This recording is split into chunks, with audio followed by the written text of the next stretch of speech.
श्रीगुरुभ्यो नमः। नारायणं सुरगुरुं जगदेकनाथं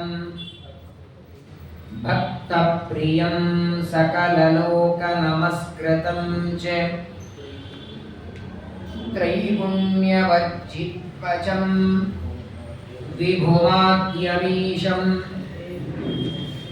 वन्दे भवग्नमरासुरसिद्धवन्द्यम् नारायणाय परिपूर्णगुणार्णवाय विश्वोदयस्थितिलयो नियतिप्रदाय ज्ञानप्रदाय विबुधासुरसौख्यदुःख सत्कारणाय वितताय नमो नमस्ते।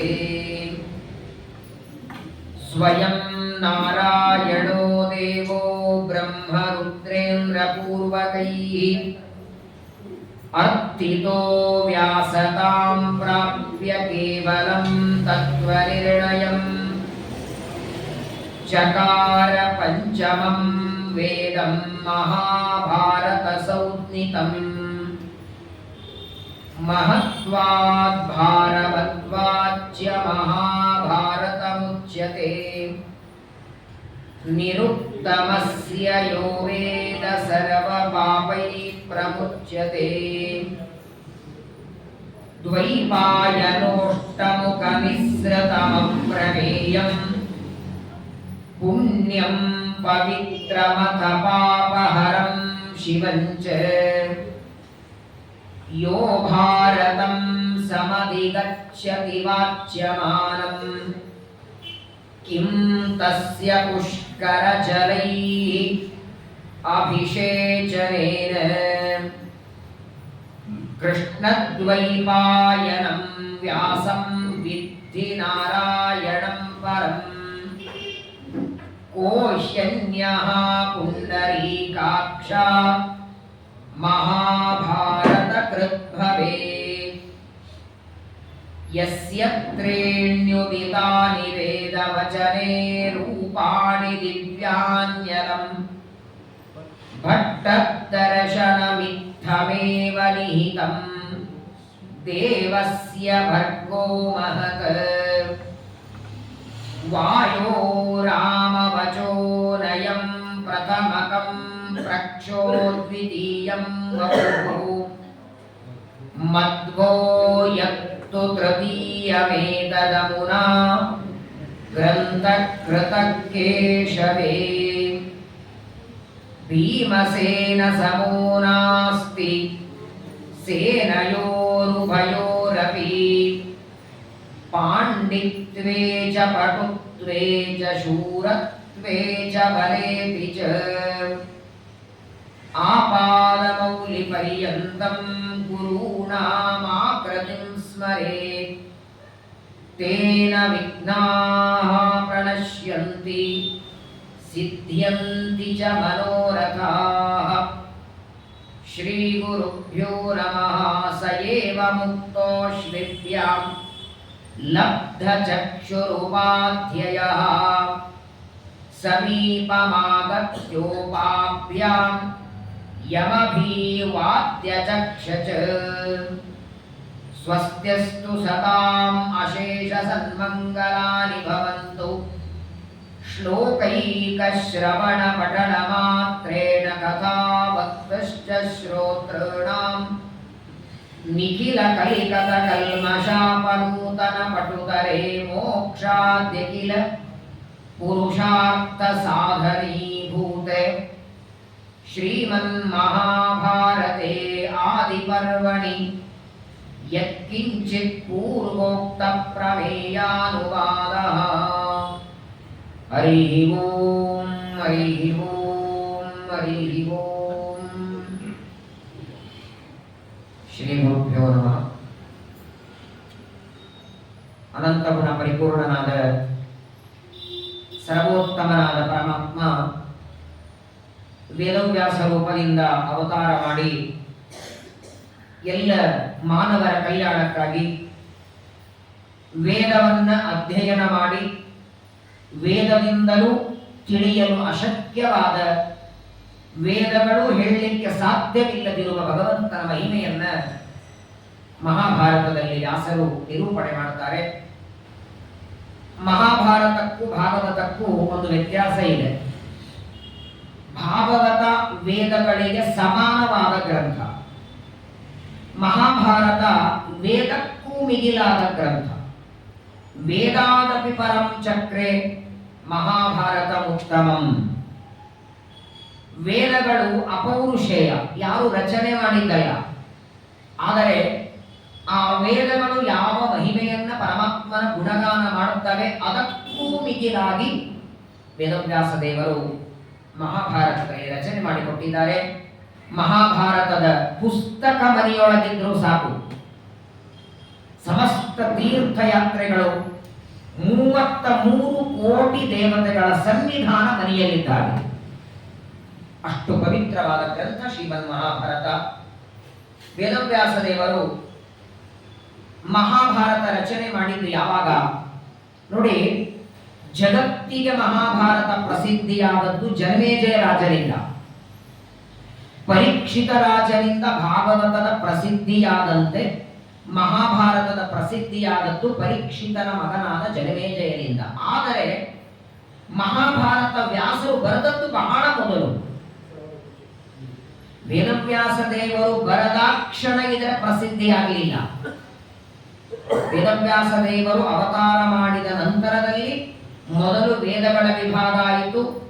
ಅಪೌರುಷೇಯವಾದ ವೇದಗಳನ್ನು 4 ಭಾಗ ಮಾಡಿ 564 ಬ್ರಹ್ಮಸೂತ್ರಗಳ ರಚನೆ ಮಾಡಿ ಆನಂತರದಲ್ಲಿ ವ್ಯಾಸರು ಕೊಟ್ಟ ದೊಡ್ಡದಾದ ಕೊಡುಗೆ ಅಂದರೆ ಮಹಾಭಾರತ.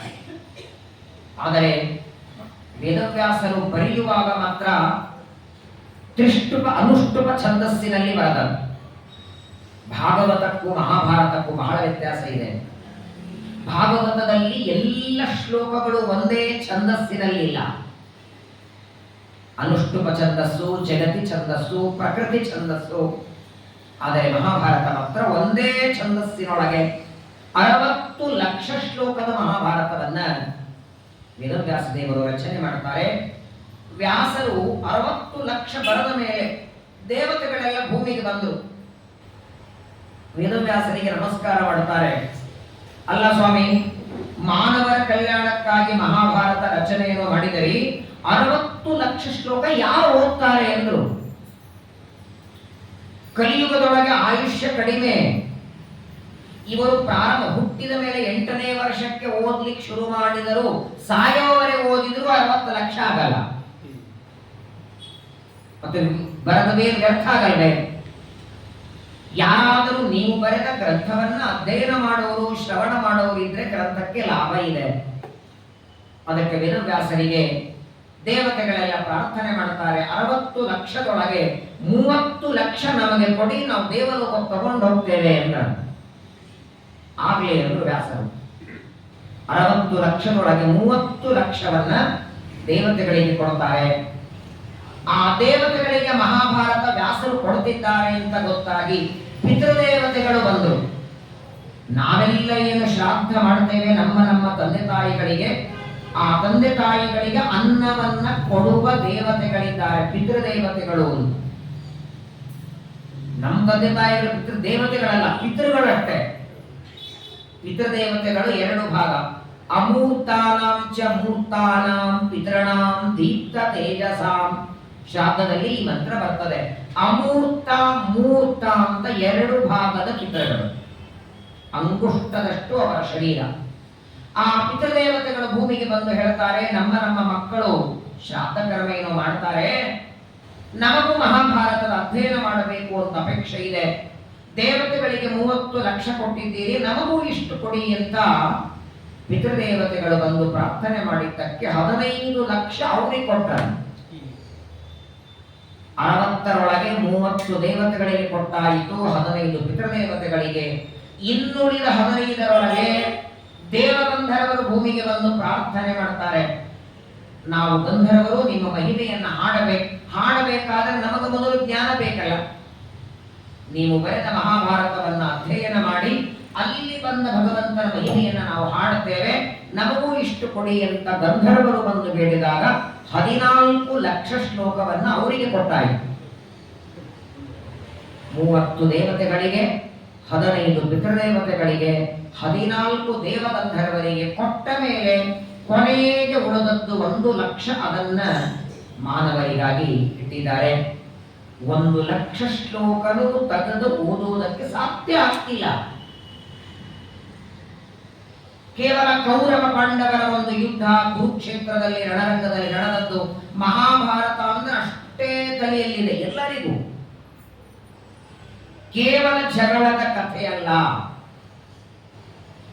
ಪ್ರಾಯ ನಮ್ಮ ಸಮಗ್ರ ಜೀವನ ಹೇಗೆ ಕನ್ನಡಿಯೊಳಗೆ ನಮ್ಮ ಮುಖ ಕಾಣುತ್ತಲ್ಲ, ಹಾಗೆ ನಾವು ಹೇಗೆ ಬದುಕಬೇಕು, ಯಾವ ರೀತಿ ದೇಹದ ಸಾರ್ಥಕತೆ ಮಾಡಿಕೊಳ್ಬೇಕು, ಏನಾದರೂ ಸಮಸ್ಯೆಗಳು ಬಂದರೆ ಹೇಗೆ ಎದುರಿಸಬೇಕು, ಪ್ರತಿಯೊಂದು ಕನ್ನಡಿಯಂತೆ ತೋರಿಸುವ ಗ್ರಂಥ ಶ್ರೀಮನ್ ಮಹಾಭಾರತ. ಒಂದು ಬಾರಿ ಅಧ್ಯಯನ ಮಾಡಿ ನೋಡಿ, ಎಷ್ಟು ಕಥೆಗಳು, ಎಷ್ಟು ಉಪಕಥೆಗಳು. ನಿತ್ಯ ಮಾಡುವ ಸ್ನಾನ, ಸಂಧ್ಯಾ ವಂದನೆ, ತರ್ಪಣ, ಜಪ, ಪೂಜೆ, ನಿತ್ಯ ಮಾಡುವ ಅತಿಥಿ ಸತ್ಕಾರ, ಅನ್ನದಾನ, ಇದರ ಬಗ್ಗೆನೇ ಮಹಾಭಾರತ ಹೇಳುತ್ತದೆ. ಅತಿಥಿಗಳಂದ್ರೆ ಯಾರು, ಸತ್ಕಾರ ಅಂದ್ರೆ ಹೇಗೆ, ಎಷ್ಟು ವಿಧವಾಗಿ ಸತ್ಕಾರ ಮಾಡಬಹುದು. ಅತಿಥಿ ಸತ್ಕಾರ ಅಂದ್ರೆ ಅನ್ನ ಹಾಕಿ ಊಟಕ್ಕೆ ಹಾಕೋದೇ ಸತ್ಕಾರ ಅಂತ ನಾವು ಅರ್ಥ ಮಾಡ್ಕೊಂಡಿವಿ. ಮಾತಿನಿಂದ ಸತ್ಕಾರ ಉಂಟು, ಅರ್ಘ್ಯ ಪಾದ್ಯಗಳಿಂದ ಸತ್ಕಾರ ಉಂಟು, ನಾನಾ ರೀತಿಯಾದ ಅವರಿಗೆ ಬೇಕಾಗುವ ಪದಾರ್ಥಗಳನ್ನು ಕೊಟ್ಟು ಸತ್ಕಾರ ಮಾಡೋದುಂಟು. ಎಷ್ಟು ಕಥೆಗಳನ್ನ ಮಹಾಭಾರತ ನಿರೂಪಣೆ ಮಾಡುತ್ತದೆ. ವಿಶೇಷವಾಗಿ ಕುರುಕ್ಷೇತ್ರದಲ್ಲಿ ಮಾಡುವ ಜ್ಞಾನ ಸತ್ರದ ಒಂದು ಅಂಗವಾಗಿ ಶ್ರೀಮನ್ ಮಹಾಭಾರತದ ಶ್ರವಣವನ್ನ ವಿಶೇಷವಾಗಿ ನಾವೆಲ್ಲರೂ ಮಾಡ್ತಾ ಇದ್ದೇವೆ. ಪರೀಕ್ಷಿತ ರಾಜರ 4 ಜನ ಮಕ್ಕಳ ಕಥೆಯನ್ನ ನಿನ್ನೆ ದಿವಸ ನಾವು ಶ್ರವಣ ಮಾಡ್ತಾ ಇದ್ದೇವೆ. ಹೇಗೆ ಪರೀಕ್ಷಿತ ರಾಜರಿಗೆ 7ನೇ ದಿನ ತಕ್ಷಕನಿಂದ ಮರಣ ಅಂತ ವಾರ್ತೆಯನ್ನ ಕೇಳಿ ಪರೀಕ್ಷಿತರು ರಾಜ್ಯವನ್ನ ಬಿಟ್ಟು ಗಂಗಾ ನದಿಗೆ ಬಂದು ಪ್ರಾಯೋಪವೇಶಕ್ಕೆ ಕೂತಿದ್ದಾರೆ. ಶುಕಾಚಾರ್ಯರ ಆಗಮನ ಆಯಿತು, ಭಾಗವತ ಶುರುವಾಯಿತು. ಪರೀಕ್ಷಿತರ ಮರಣ ಆದ ಮೇಲೆ ನನ್ನ ತಂದೆ ಒಂದು ಹಾವು ಕಚ್ಚಿ ಸತ್ತೋಗಿ ಬಿಟ್ಟ ಅಂತ ಜನಮೇಜಯ ರಾಜ ಸರ್ಪಯಾಗ ಮಾಡೋದಕ್ಕೆ ಶುರು ಮಾಡ್ತಾನೆ. ಆ ಜನಮೇಜಯ ಮಾಡುವ ಸರ್ಪಯಾಗವನ್ನ ನಿಲ್ಲಿಸಿ ಅವನಿಗೆ ವೈಶಂಪಾಯನರು ಉಪದೇಶ ಮಾಡ್ತಾರೆ. ಅಲ್ಲಿಂದ ಮಹಾಭಾರತ ಆರಂಭ. ಮಹಾಭಾರತದ ಕೊನೆ ಭಾಗವತಕ್ಕೆ ಆದಿ, ಭಾಗವತದ ಕೊನೆ ಮಹಾಭಾರತಕ್ಕೆ ಆದಿ. ಒಂದು ಪ್ರಶ್ನೆ ನಿನ್ನೆ ದಿವಸ ನೀವೆಲ್ಲ ಪ್ರಶ್ನೆನೂ ಕೇಳಿದ್ದೀರಿ, ಉತ್ತರನೂ ತಿಳಿದಿದ್ದೀರಿ. ಪರೀಕ್ಷಿತ ರಾಜನಿಗೆ ಯಾವ ತಕ್ಷಕನಿಂದ ಮರಣ ಅಂತ ಆ ಶಮೀಕ ಋಷಿಗಳ ಮಗ ಶಾಪ ಕೊಟ್ಟಿದ್ನಲ್ಲ, ತಕ್ಷಕನ ಹೆಸರೇ ಯಾಕೆ ಹೇಳಿದ? ಹಾವು ಕಚ್ಚಿ ಸಾಯಿಲಿ ಅಂದ್ರೂ ಬರ್ತಿತ್ತಲ್ಲ. ತನ್ನ ತಂದೆಯ ಕೊರಳಲ್ಲಿ ಸತ್ತು ಹಾವು ಹಾಕಿದ್ದಾನೆ, ತಕ್ಷಕನನ್ನ ಹಾಕಿಲ್ಲ. ಯಾವ ಹೆಸರಿನ ಹಾವು ಹಾಕಿಲ್ಲ ಪರೀಕ್ಷಿತ. ಮತ್ತೆ ಇವನ ಹೆಸರು ಹೇಳಿ ಕಾರಣ ಏನು? ಹಾವು ಕಚ್ಚಿ ಸಾಯಿಲಿ. ಯಾವ ಹಾವು ಕಚ್ಚಿದರೂ ಪರೀಕ್ಷಿತನಿಗೆ ಮರಣ ಬರ್ತಿತ್ತು. ಕರ್ಕೋಟಕ ಅಂತ ಹಾವು ಇದೆ, ಸಮುದ್ರ ಮಥನ ಕಾಲದಲ್ಲಿ ಪರ್ವತಕ್ಕೆ ಸುತ್ತಿದ ವಾಸುಕಿ ಇದೆ, ಅನಂತ ಇದೆ, ನಾಗಪಾಲ, ಧೃತರಾಷ್ಟ್ರ, ಎಷ್ಟು ಹಾವುಗಳಿವೆ. ಮೊದಲಿದ್ದು ಯಾವ ಹಾವುಗಳ ಹೆಸರು ಹೇಳುವ ಅವಶ್ಯಕತೆ ಇರಲಿಲ್ಲ. ನಮ್ಮ ತಂದೆ ಕೊರಳಲ್ಲಿ ಹಾವು ಹಾಕಿದ್ದಾನೆ, ಆ ರಾಜ ಹಾವು ಕಚ್ಚಿ ಸಾಯಿಲಿ, ಇಷ್ಟು ಶಾಪ ಕೊಟ್ಟರು ಸಾಕು. ತಕ್ಷಕನ ಹೆಸರೇ ಯಾಕೆ? ಇದು ಮೊದಲನೇ ಪ್ರಶ್ನೆ. ಎರಡನೇ ಪ್ರಶ್ನೆ, ತಕ್ಷಕ ಬಂದು ಪರೀಕ್ಷಿತನನ್ನ ಕಚ್ಚಿದ ಮೇಲೆ ಜನಮೇಜಯ ರಾಜ ಸರ್ಪಯಾಗ ಮಾಡುವಾಗ ಎಲ್ಲ ಹಾವುಗಳು ಬಂದು ಬೀಳ್ತಾ ಇವೆ, ತಕ್ಷಕ ಬರ್ತಿಲ್ಲ. ಎಷ್ಟು ಮಂತ್ರ ಹೇಳಿದ್ರು ಬರ್ತಾ ಇಲ್ಲ. ಯಾಕೆ ಅಂದ್ರೆ ಇಂದ್ರನ ಹತ್ರ ಹೋಗಿದ್ದ. ಯಾಕೆ? ತಕ್ಷಕನಿಗೆ ಪ್ರಾಣ ಭಯದಿಂದ ಇಂದ್ರನ ಹತ್ರ ಹೋಗಿದ್ದ. ಭಯ ಯಾರಿಗಿರತ್ತೆ? ತಪ್ಪು ಮಾಡಿದವರಿಗೆ ಭಯ. ತಕ್ಷಕನಿಗೆ ಭಯ ಯಾಕಿತ್ತು ಹೇಳಿ? ಪರೀಕ್ಷಿತನನ್ನ ಕಚ್ಚಿದ್ದಕ್ಕೆ ಭಯ ಅಂದ್ರೆ ಪರೀಕ್ಷಿತನನ್ನ ತಕ್ಷಕ ಸ್ವಂತ ಬುದ್ಧಿಯಿಂದ ಕಚ್ಚಿದ್ದಲ್ಲ, ಆ ಬ್ರಾಹ್ಮಣ ಮಗ ಶಾಪ ಕೊಟ್ಟದಕ್ಕೆ ಕಚ್ಚಿದ್ದು. ಏನ್ ತಪ್ಪಿತ್ತು ತಲೆ? ತಕ್ಷಕನದು. ಕಚ್ಚಿದ್ದೇ ತಪ್ಪಾಗೋದಾದರೆ ಕಚ್ಚುವಂತೆ ಶಾಪ ಕೊಟ್ಟ ಒಂದು ಮೊದಲು ತಪ್ಪು. ಅವನಿಗೆ ದಂಡ ಕೊಟ್ಟರು? ಯಾರು ಕೊಡಲಿಲ್ಲ. ಶಮೀಕ ಋಷಿಗಳು ದಂಡ ಕೊಡಲಿಲ್ಲ. ಮಗನಾದ ಶೃಂಗಿಗೆ ಯಾವ ದೇವತೆಗಳು ದಂಡ ಕೊಡಲಿಲ್ಲ. ಕಚ್ಚಿದ್ದು ಇವನು ತಪ್ಪಾದರೆ ಕಚ್ಚುವಂತೆ ಶಾಪ ಕೊಟ್ಟರು ಅವನು ತಪ್ಪು, ಅವನಿಗೆ ಒಂದು ದಂಡ ಹಾಕ್ರಿ. ಅವನು ಶಾಪ ಕೊಟ್ಟಿದ್ದೇನೆ, ನಾನು ಕಚ್ಚಿದ್ದೇನೆ ಅಂತಾನೆ. ಅಂದ ಮೇಲೆ ಮೊದಲನೇದ್ದು ತಕ್ಷಕನೇ ಯಾಕೆ ಬಂದು ಕಚ್ಚಬೇಕು? ತಕ್ಷಕ ಇವನನ್ನ ಕಚ್ಚಿದ್ದು ಭಯ, ಅವನು ತಪ್ಪಲ್ಲ ಅಂದ ಮೇಲೆ ಯಾಕೆ ಭಯದಿಂದ ಇಂದ್ರನ ಹತ್ರ ಹೋದ? ಇಂದ್ರನ ಹತ್ರನೇ ಯಾಕೆ ಹೋದ? ಬೇರೆ ಯಾರಿರ್ಲಿಲ್ವಾ? ಬೇಕಾದಷ್ಟು ಜನ ದೇವತೆಗಳಿದ್ರಲ್ಲ. ಅದಕ್ಕೆ ಕಾರಣವನ್ನ ಮಹಾಭಾರತ ಬಹಳ ಸುಂದರವಾಗಿ ತಿಳಿಸುತ್ತದೆ. ನೋಡಿ, ಸಾಮಾನ್ಯವಾಗಿ ಮನುಷ್ಯನಿಗೆ ಸೇಡು ತೀರಿಸ್ಕೊಳ್ಳೋದು ಅಂತ ಒಂದಿರತ್ತೆ ನೋಡಿ. ಬಹಳ ಸುಂದರವಾಗಿ ಆಚಾರ್ಯ ಹೇಳ್ತಾರೆ, ಸಿಟ್ಟು ಬೇರೆ, ದ್ವೇಷ ಬೇರೆ. ತಾತ್ಕಾಲಿಕವಾಗಿ ಬರೋದು ಸಿಟ್ಟು. ಊಟಕ್ಕೆ ಕೂತೀರಿ, ಯಾರೋ ನೀವು ಕೂಡಲೇ ಒಂದು ನಮಗೆ ನೀರು ಹಾಕಿದ್ದಾರೆ, ಅವ್ರ ಮೇಲೆ ಸಿಟ್ಟು ಬರಲ್ಲ. ಆ ನೀರು ಒರೆಸ್ಕೊಂಡ್ರೆ, ಊಟ ಮಾಡಿದರೆ ಆ ಸಿಟ್ಟು ಅಲ್ಲಿಗೆ ಮುಗಿಸ್ಬೇಕದನ್ನ. ಅವ್ರು ನೀರು ಹಾಕಿದ್ದಾಯಿತು, ನೀವು ಒರೆಸ್ಕೊಂಡದ್ದಾಯಿತು, ಊಟ ಮಾಡಿದ್ದಾಯಿತು.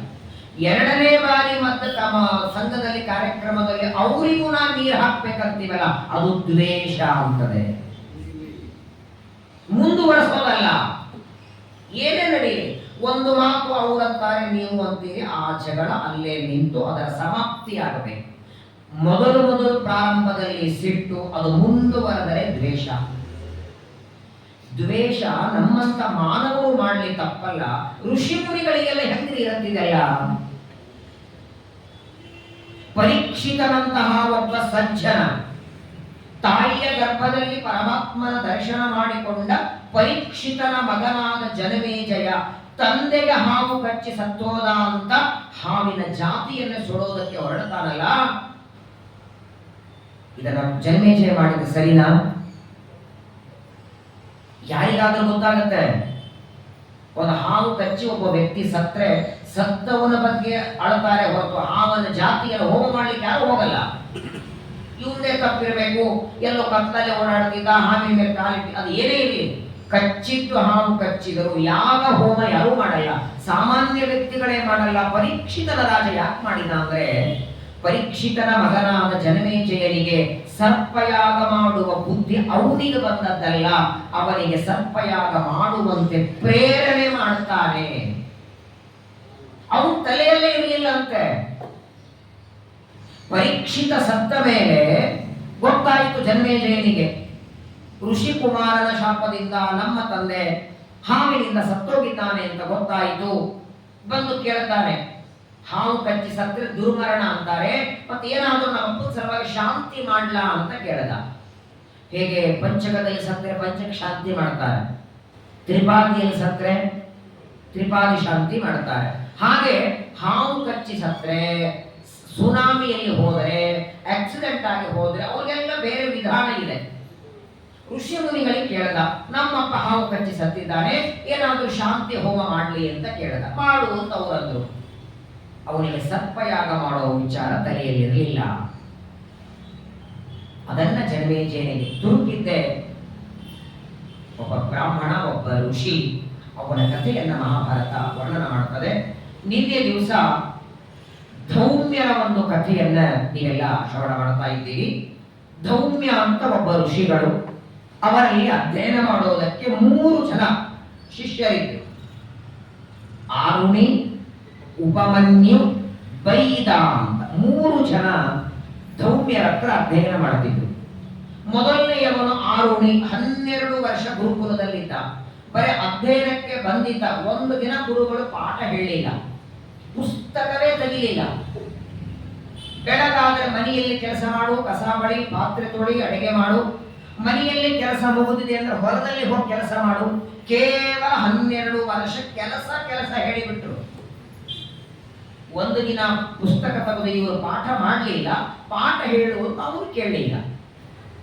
12 ವರ್ಷ ಗುರುಕುಲದಲ್ಲಿ ಮುಗಿತು. ಒಂದು ದಿನ ಜೋರಾಗಿ ಮಳೆ ಬರ್ತಿತ್ತು.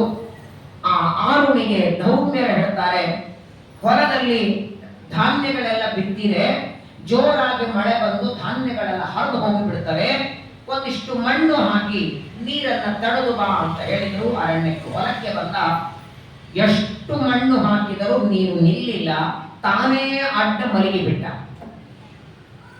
ಸಾಯಂಕಾಲ ಆದರೂ ಶಿಷ್ಯ ಬರಲಿಲ್ಲ ಅಂತ ಗುರುಗಳು ಬಂದು ನೋಡುತ್ತಾರೆ. ಆರುಣಿ ಆ ಅಡ್ಡಾಗಿ ಮಲಗಿದ್ದ. ಸ್ವಾಮಿ, ಮಣ್ಣು ಹಾಕಿದ್ರು ನೀರು ನಿಲ್ಲಿಲ್ಲ ಅಂತ ನಾನೇ ಮಲಗಿದೆ. ಬಹಳ ಸಂತೋಷ ಆಯ್ತಪ್ಪ, ನಿನ್ನ ಗುರು ಭಕ್ತಿ ಮೆಚ್ಚಿ ಇವತ್ತಿಗೆ ನೀನು ಬಂದ ಕೆಲಸ ಆಯಿತು, ನಿನ್ನ ಅಧ್ಯಯನ ಪೂರ್ಣ ಆಯಿತು, ಹೊರಡು ಮನೆಗೆ ಅಂತ ಹೇಳಿ ತಲೆ ಮೇಲೆ ಕೈ ಇಡ್ತಾರೆ. 12 ವರ್ಷ ಓದಬೇಕಾದ ಸಕಲ ವಿದ್ಯೆಗಳು ಒಂದು ಬಾರಿ ಗುರುಗಳು ತಲೆ ಮೇಲೆ ಕೈ ಇಟ್ಟರೆ ಬಂದು ಹೋಯ್ತು ಅವನಿಗೆ. ಒಂದು ದಿನ ಪುಸ್ತಕ ತೆಗೆದವನಲ್ಲ, ಓದವನಲ್ಲ. ಗುರು ಶುಶ್ರೂಷಯ ವಿದ್ಯಾ ಸರ್ವ ಲಾಭಾರ್ಪಣೇನ ಚ ಏಕಾದಶ ಸ್ಕಂದ ಭಾಗವತ ಹೇಳುತ್ತದೆ. ಸರಿ, ಮೊದಲನೆಯವರು ಹೋಗಿಬಿಟ್ಟ ಆರುಣಿ. ಎರಡನೆಯವರು ಉಪಮನ್ಯು. ಅವನಿಗೆ ಗುರುಗಳು ಹೇಳಿದರು, ನಮ್ಮಲ್ಲಿರುವ ಆಕಳಗಳನ್ನ ರಕ್ಷಣೆ ಮಾಡು ಅಂತ. ಮಾಡ್ತಿದ್ದ. ಒಂದು ದಿನ ಉಪಮನ್ಯುನನ್ನು ಕರೆದು ನೋಡಿದ್ರು. ಒಳ್ಳೆ ದಷ್ಟಪುಷ್ಟಾಗಿದ್ದ, ಗುಂಡು ಗುಂಡಾಗಿದ್ದ. ಏನ್ ತಿಂತಿ ಅಂತ ಕೇಳಿದರು ಗುರುಗಳು. ಸ್ವಾಮಿ, ಭಿಕ್ಷೆ ಬೇಡಿ ತಂದದ್ದು ತಿಂತೇನೆ ಅಂತ. ತಿನ್ಬೇಡ ಅಂತ ಗುರುಗಳು. ಭಿಕ್ಷೆ ಬೇಡಿ ತಂದದ್ದು ನನಗೆ ಕೊಡಬೇಕು, ನೀ ತಿನ್ಬೇಡ. ಸರಿ ಅಂತ ಪ್ರತಿನಿತ್ಯ ಭಿಕ್ಷೆ ತಂದು ಗುರುಗಳು ಕೊಡ್ತಿದ್ದ. 2 ತಿಂಗಳಾದ ಮೇಲೆ ಮತ್ತೆ ಉಪಮನ್ಯುನನ್ನು ಕರೆದು ಗುರುಗಳಂತಾರೆ, ಧೌಮ್ಯರು, ಅಲ್ಲಪ್ಪ ಭಿಕ್ಷೆ ತಿನ್ನಬೇಡ ಅಂದ್ರೂ ಅಷ್ಟೇ ಪುಷ್ಟಿ ಇದೆಯಲ್ಲ, ಭಿಕ್ಷೆ ಬೇಡಿ ತಂದದ್ದು ನನಗೆ ಕೊಡ್ತಿ, ಆದರೂ ಇಷ್ಟು ಗುಂಡು ಗುಂಡಾಗಿ ಹೇಗಿದ್ದಿ ಅಂದ್ರೆ, ಮೊದಲನೇ ಭಿಕ್ಷೆ ನೀವು ಕೊಡ್ತೇನೆ, 2ನೇ ಬಾರಿ ಭಿಕ್ಷೆ ಬೇಡಿ ನಾನು ತಿಂತೇನೆ ಎಂದ.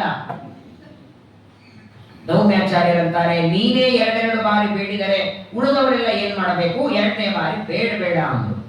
ಬಿಟ್ಟ. ಮತ್ತೆ ಕೆಲವು ದಿನಗಳಾದ ಮೇಲೆ ಧೌಮ್ಯರ ಕರೆದು 2ನೇ ಭಿಕ್ಷರು ಬೇಡ ಅಂತಿದ್ದೆ, ಅಂದ್ರೂ ಅಷ್ಟು ಪುಷ್ಟಾಗಿದೆಯಲ್ಲ. ಉಪಮನ್ಯು ಹೇಳ್ತಾನೆ, ನೀವು ಆಕಳನ್ನ ರಕ್ಷಣೆ ಮಾಡಿ ಅಂದಿದ್ರಿ, ಅದರ ಹಾಲು ಕುಡಿದು ನಾನು ಬದುಕಿದ್ದೇನೆ. ಅಲ್ಲಯ್ಯ, ಆಕಳ ಕೊಟ್ಟದ್ದು ನಾನು, ನನಗೆ ಹೇಳದೆ ಹಾಲು ಕುಡಿದ್ರೆ ಕಳ್ಳತನಾಗಲ್ವಾ? ನಾಳೆಯಿಂದ ಹಾಲು ಕುಡಿಬೇಡ. ಆಯಿತು ಗುರುಗಳೇ ಎಂದ. ಭಿಕ್ಷೆ ಬಿಟ್ಟ. 2ನೇ ಬಾರಿ ಭಿಕ್ಷೆ ಬಿಡೋದು ಬಿಟ್ಟ, ಹಾಲು ಬಿಟ್ಟ. ಕೆಲವು ದಿನಗಳಾದ ಮೇಲೆ ಮತ್ತೆ ಉಪಮನ್ಯುನನ್ನು ಕರೆದು, ಇನ್ನೂ ದಷ್ಟು ಪುಷ್ಟಾಗೆ ಇದೆಯಲ್ಲ, ಏನ್ ತಿಂತಿ ಅಂತ ಗುರುಗಳಂದ್ರೆ, ಅಕ್ಕರು ಹಾಲು ಕುಡಿಯುವಾಗ ಅದರ ಬಾಯಿಂದ ಏನು ಕೆಳಗೆ ಬೀಳುತ್ತದೆ ಅದನ್ನು ಕುಡಿದು ಬದುಕಿದ್ದೇನೆ ಗುರುಗಳೇ ಎಂದ. ಗುರುಗಳಂತಾರೆ, ಅದು ಕರುವಿಗಾಗಿರೋದು, ಅದನ್ನು ನೀನು ಕುಡಿಬೇಡ ಅಂದ್ರು. ಎಲ್ಲ ಆಹಾರ ಬಿಡಿಸಿದ್ದಾರೆ. ಒಂದು ದಿನ ಆಕಳನ್ನು ತಗೊಂಡು ಅರಣ್ಯಕ್ಕೆ ಬಂದಿದ್ದ. ಹೊಟ್ಟೆ ಹಸಿವೆಯಾಗಿ ಎಕ್ಕೆ ಗಿಡದ ಎಲೆಗಳನ್ನ ತಿಂದುಬಿಟ್ಟ. ಕಣ್ಣು ಹೋಗಿಬಿಡ್ತು. 2 ಕಣ್ಣುಗಳನ್ನ ಉಪಮನ್ಯು ಕಳ್ಕೊಂಡಿದ್ದಾನೆ. ಎಷ್ಟೊತ್ತಾದ್ರೂ ಗುರುಕುಲಕ್ಕೆ ಬರಲಿಲ್ಲ. ಗುರುಗಳು ಹುಡುಕ್ತಾ ಬಂದ್ರಂತೆ. ಎಲ್ಲಿದ್ಯೋ ಉಪಮನ್ಯು ಅಂದ್ರೆ, ಸ್ವಾಮಿ ಇಲ್ಲಿದ್ದೇನೆ, ಕಣ್ಣು ಹೋಗಿದೆ, ಕಾಣಿಸ್ತಿಲ್ಲ. ಯಾಕೆ, ಏನ್ ಮಾಡ್ಕೊಂಡೆ? ನೀವು ಹೇಳಿದ್ರಿ ಭಿಕ್ಷೆ ಬೇಡ, ಹಾಲು ಬೇಡ, ಕರು ಕುಡಿಯುವ ನೊರೆನೂ ತಿನ್ಬೇಡ ಅಂದ್ರಿ, ಎಕ್ಕೆ ಗಿಡದ ಎಲೆ ತಿಂದೆ, ಕಣ್ಣು ಹೋಯಿತು. ಗುರುಗಳಂತಾರೆ, ಅಂತೂ ನಾನು ಹೇಳಿದ್ದನ್ನ ಪಾಲನೆ ಮಾಡಿದ್ದಿ. ನಿನಗೆ ಕಣ್ಣು ಮರಳಿ ಬರಬೇಕಾದ್ರೆ ನಾನೊಂದು ನಿನಗೆ ಮಂತ್ರ ಹೇಳ್ತೇನೆ, ಅಶ್ವಿನಿ ದೇವತೆಗಳನ್ನ ಪ್ರಾರ್ಥನೆ ಮಾಡು ಅಂತ. ಚೆನ್ನಾಗಿ ಒಂದು ಸ್ತೋತ್ರ ಹೇಳಿಕೊಡುತ್ತಾರೆ ಧೌಮ್ಯರು.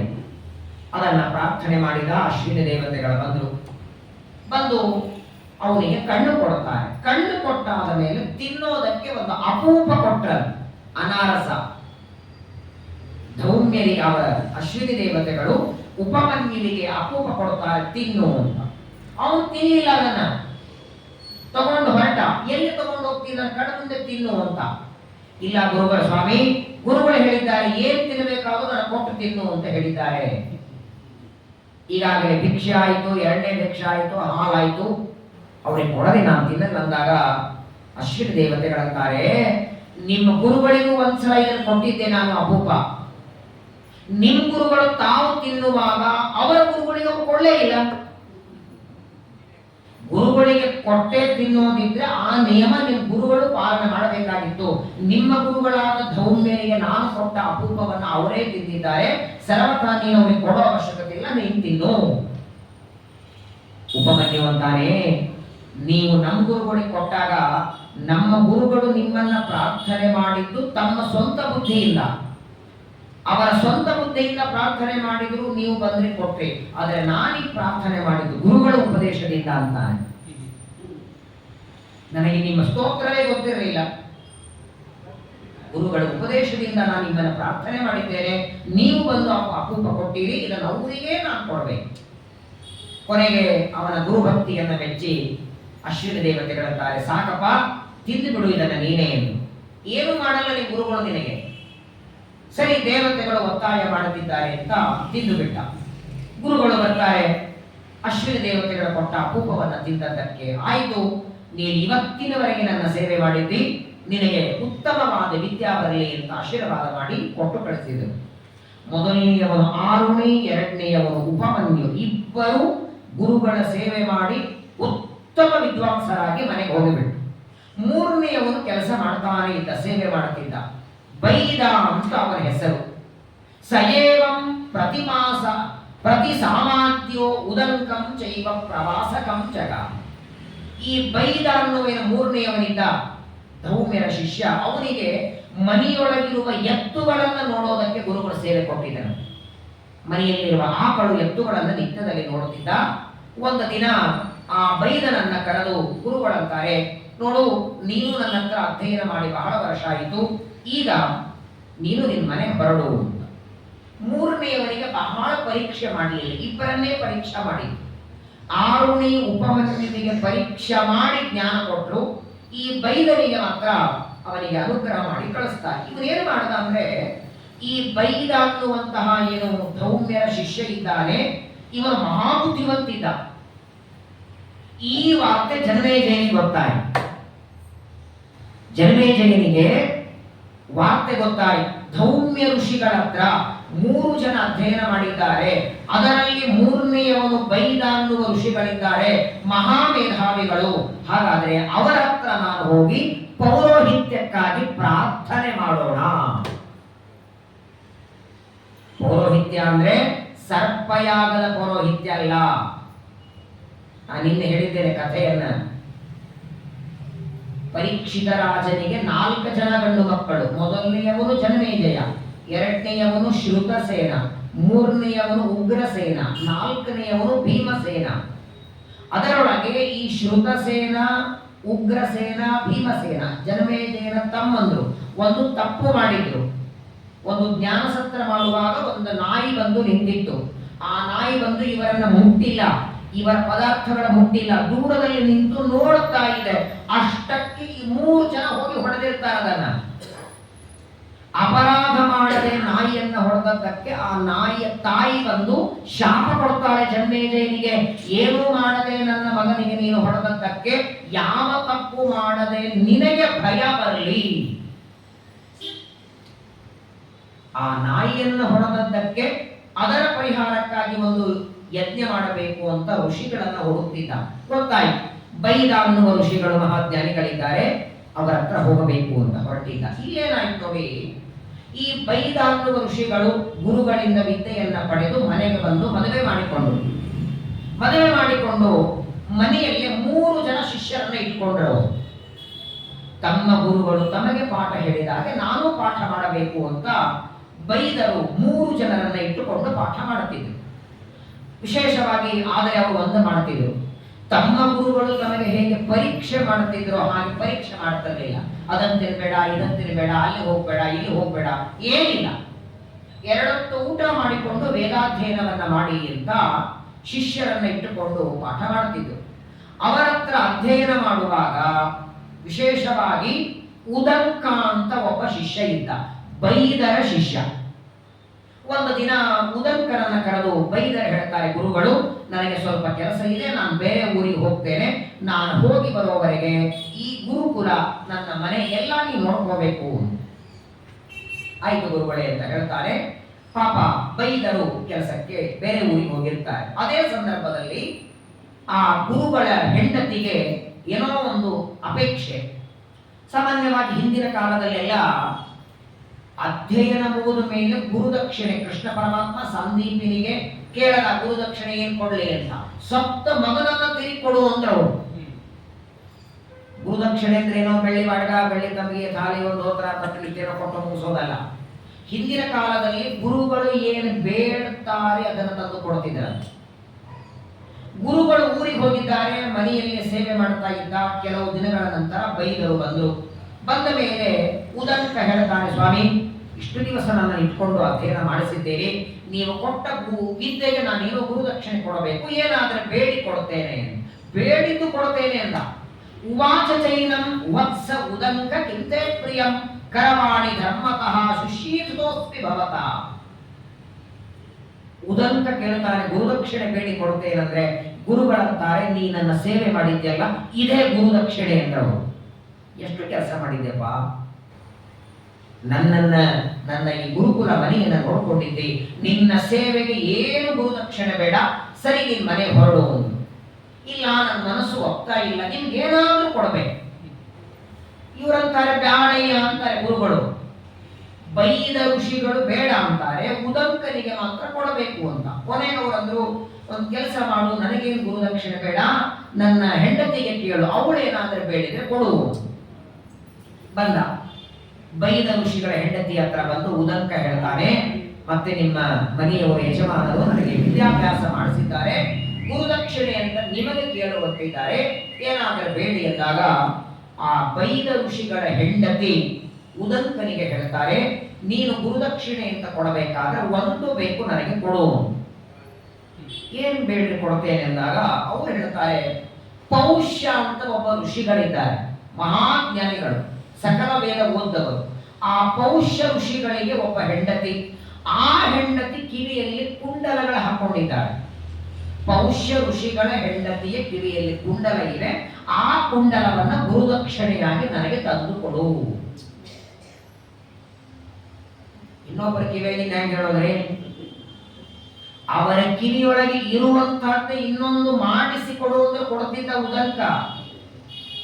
ಅದೇ ಬೇಕು ಅಂತಾರೆ. ಅದೇ ಬೇಕು ಮಾತ್ರವಲ್ಲ, ಯಾವ ದಿನ ಅದನ್ನು ತಗೊಂಡು ಬಾ ಅಂತ, ಇವತ್ತು ನಾಳೆ ನಾಡಿದ್ದು 3 ದಿನದಲ್ಲಿ ತಗೊಂಡು ಬರಬೇಕು. ಯಾಕಂದ್ರೆ ಆಕರಣ ಕುಂಡಲ ಹಾಕೊಂಡೇ ನಾನು ನಮ್ಮ ಮನೆಯಲ್ಲಿ ಕಾರ್ಯಕ್ರಮ ಇದೆ, ಬ್ರಾಹ್ಮಣರಿಗೆ ನಾನು ಬಡಿಸ್ಬೇಕು. 4ನೇ ದಿನ ಬೆಳಗ್ಗೆ ಇರ್ಬೇಕು, ನೀನು ಹೋಗಿ ಬಾ. ಹೊರಟ ಉದಂಕ ಹೊರ ಮೊದಲು ಹುಡುಕ್ಬೇಕಲ್ಲ ಅವರು. ಇವತ್ತಿನ ಗೂಗಲ್ ಮ್ಯಾಪ್ ಇದೆಯಾ, ಪೌಷ್ಯ ಋಷಿಗಳು ಅಂತ ಹಾಕಿದ್ರೆ ಸಿಗ್ತಾರಲಿಕ್ಕೆ ಹುಡುಕ್ತಾ ಹೊರಟ. ದಾರಿಯಲ್ಲಿದ್ದವರು ಕೇಳ್ತಿದ್ದ, ಪೌಷ್ಯ ಋಷಿಗಳೆಲ್ಲ ಇರ್ತಾರೆ. ಹುಡುಕ್ತಾ ಬಂದ. ಆ ಜ್ಞಾನಿಗಳು ಆಶ್ರಮದಲ್ಲಿ ಸಂಧ್ಯಾವಂದನೆ ಮಾಡ್ತಿದ್ರು. ಪೌಷ್ಯ ಹತ್ರ ಬಂದು ನಮಸ್ಕಾರ ಮಾಡ್ತಾರೆ, ನನ್ನ ಹೆಸರು ಉದಂಕ ಅಂತ, ನಾನು ಬೈದ ಋಷಿಗಳ ಶಿಷ್ಯ, ಏನಪ್ಪ ಏನ್ ಬೇಕು ಅಂತ ಕೇಳಿದರು. ನಿಮ್ಮಿಂದ ಏನಿಲ್ಲ, ನಿಮ್ಮ ಮನೆಯವರಿಂದ ಒಂದು ಬೇಕಾಗಿದೆ. ನಮ್ಮ ಗುರುಪತ್ನಿಯವರು ನಿಮ್ಮ ಮನೆಯವರ ಕಿವಿಯಲ್ಲಿರುವ ಕರ್ಣಕುಂಡಲವನ್ನ ಗುರುದಕ್ಷಿಣೆಯಾಗಿ ಬೇಡಿದ್ದಾರೆ.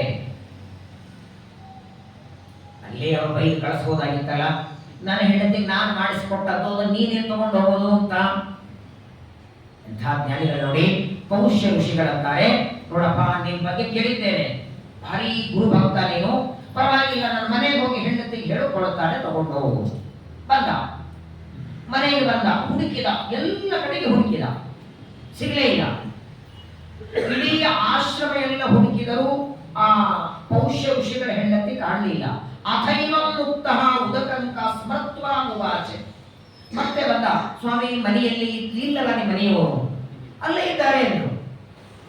ಇಲ್ಲ, ಮನೆಯೆಲ್ಲ ಹುಡುಕಿದೆ ನಾನು. ಅವರು ಆನ್ಲೈಕ ಮುಗಿಸ್ಕೊಂಡು ಬಂದು ಮನೆಯಲ್ಲಿ ನೋಡಿದ್ರು, ಅಲ್ಲೇ ಕೂತಿದ್ರು ಮನೆಯವರು. ಇಲ್ಲೇ ಕೂತಾಳಲ್ಲೋ, ನನ್ನ ಕಣ್ಣಿಗೆ ಕಾಣಿಸ್ತಿಲ್ಲ ಅಂದ್ರ.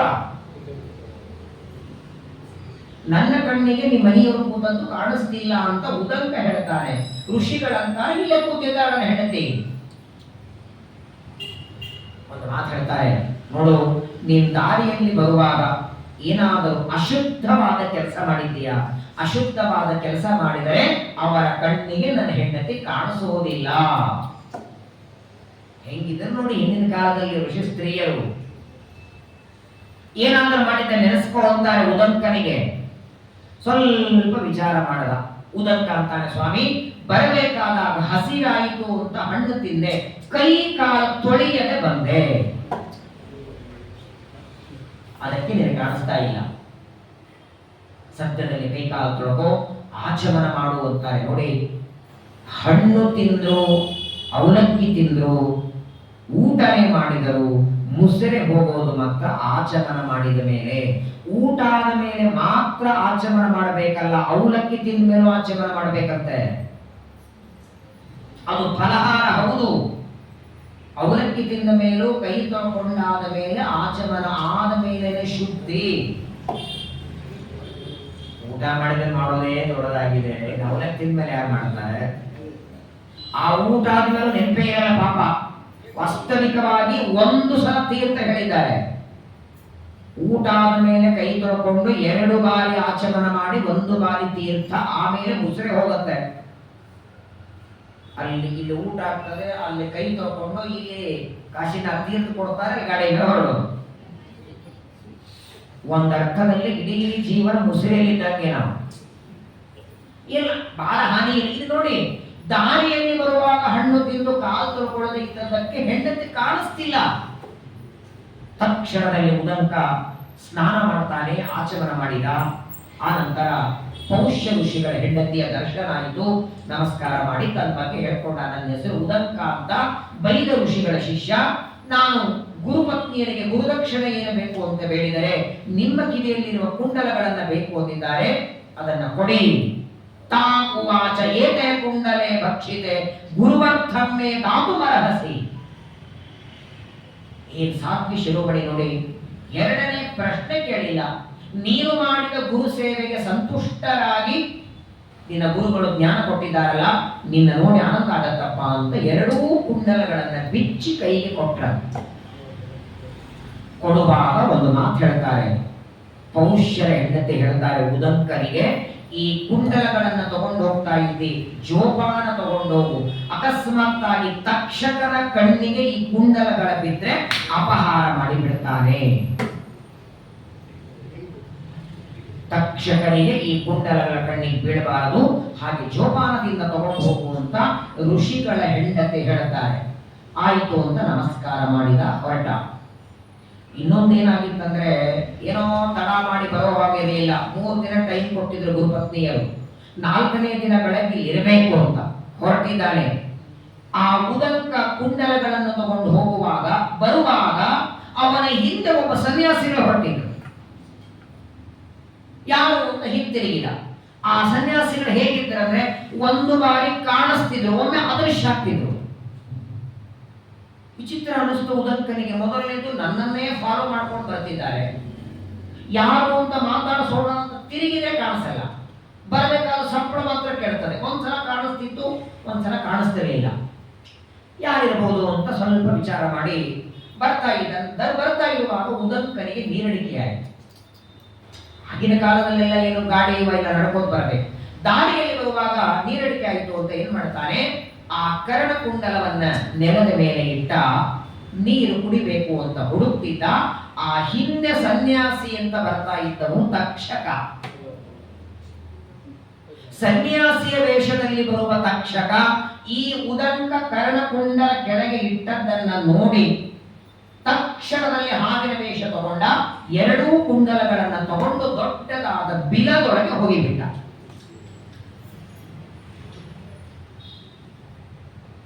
ಇವನು ನೀರು ಸಿಗಲೇ ಇಲ್ಲ ಉದಂಕನಿಗೆ. ಆಚೆ ಈಚೆ ನೋಡುತ್ತಾನೆ, ನೀರು ಯಾಕಂದ್ರೆ ಕುಂಡಲವನ್ನ ಕೈಯಲ್ಲೇ ತಗೊಂಡು ನೀರು ಕುಡಿಬಹುದಾಗಿತ್ತು. ನೀರು ಕುಡಿಯುವಾಗ ಎಚ್ಚರಾಗತ್ತಲ್ಲ ಕುಂಡಲಗಳು, ಅದನ್ನ ಗುರುಪತ್ನಿಯರಿಗೆ ಕೊಡೋ ಹಾಗಿಲ್ಲ ಅಂತ ನೆಲದ ಮೇಲೆ ಇಟ್ಟಿದ್ದ. ಅಷ್ಟೇ ತಕ್ಷಕ ನೋಡ್ತಿದ್ದ, ಹಿಂದಿನಿಂದ ಬರ್ತಿದ್ದ. ತಕ್ಷಕ ಕುಂಡಲಗಳನ್ನು ತಗೊಂಡು ಬಿಲದಲ್ಲಿ ಹೋಗಿ ಬಿಡ್ತಾನೆ. ಅಳ್ತಾನೆ. ಗುರುಪತ್ನಿಯರಿಗೆ ಗುರುದಕ್ಷಿಣೆ ಕೊಡಬೇಕಾಗಿತ್ತು ನಾನು, ಯಾರತ್ರ ಹೋಗಲಿ ಈಗ? ಸರಿ, ಎಲ್ಲೋ ತಕ್ಷಕ ಬೇರೆ ಕಡೆ ಹೋಗಿದ್ರೆ ಬಿಲದಲ್ಲಿ ಹೋಗಿದ್ದಾರೆ. ಆ ಬಿಲ ಇಷ್ಟೇ ಇತ್ತು, ಅಷ್ಟರೊಳಗಿನ ಹೋಗೋ ಹಾಗಿರ್ಲಿಲ್ಲ. ಆಗ ಇವನೇನ್ ಮಾಡುತ್ತಾನೆ, ಇಂದ್ರದೇವರ ಹತ್ರ ಹೋದ. ಯಾರು? ಉದಂಕ ಇಂದ್ರದೇವರ ಹತ್ರ ಹೋಗಿ ಹೇಳ್ತಾನೆ, ಗುರುಪತ್ನಿಯರು ಕುಂಡಲಗಳನ್ನ ಬೇಡಿದರು, ಅದನ್ನ ಕೊಡುತ್ತಾ ದಾರಿಯಲ್ಲಿ ಹೋಗುವಾಗ ತಕ್ಷಕ ಅಪಹಾರ ಮಾಡಿದ್ದಾನೆ. ಇಂದ್ರದೇವರಂತಾರೆ, ಗಾಬರಿ ಆಗ್ಬೇಡ, ನಾನಿದ್ದೇನೆ ಅಂತ ತಮ್ಮ ಕೈಯಲ್ಲಿರುವ ವಜ್ರಾಯುಧಕ್ಕೆ ಆಜ್ಞೆ ಮಾಡಿದರಂತೆ. ಇಂದ್ರದೇವರಂತಾರೆ, ನೋಡು, ಈ ಬ್ರಾಹ್ಮಣ ಕಷ್ಟದಲ್ಲಿದ್ದಾನೆ, ಇವನಿಗೆ ಸಹಾಯ ಮಾಡು.